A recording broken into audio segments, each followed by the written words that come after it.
اب امن کا تھا میتن فاحییناہ ہو، تو بھلا جو کوئی تھا مردہ اور ہم نے اسے زندہ کر دیا۔ اس سے مراد ہے حیات معنوی اور موت معنوی۔ ایک شخص جو اللہ سے واقف نہیں ہے، صرف دنیا کا بندہ بنا ہوا ہے، تو وہ در حقیقت ایک انسانیت اس کی مردہ ہے۔ وہ حیوان کی حیثیت سے جو زندہ ہے، بحیثیت انسان وہ مردہ ہے۔ پھر اللہ نے اسے ہدایت دی، اس کو ایمان کی نام، اب وہ زندہ ہوا۔ اب امن کان میتن فاحییناہ وجعلنا لہ نورا، اور پھر ہم اس کو نور بنا دے دیتے ہیں۔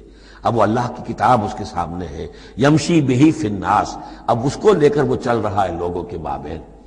کمن مثلہ فی الظلمات، کیا وہ شخص ان کی طرح ہو جائے گا کہ جو اندھیروں میں بھٹک رہا ہو، لیس بخارج منہا، اور اس سے وہ نکلنے والا ہے ہی نہیں۔ کذالک زین للکافرین ما کانوا یعملون، اس طرح مزین کر دیا گیا، کھبا دیا گیا ان کافروں کے لیے جو کچھ کہ یہ کر رہے ہیں، یعنی اس میں ہی مگن ہے وہ۔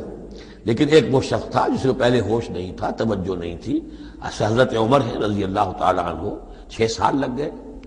حضرت حمزہ ہے، 6 سال لگ گئے، 6 سال میں ایمان لا رہے ہیں۔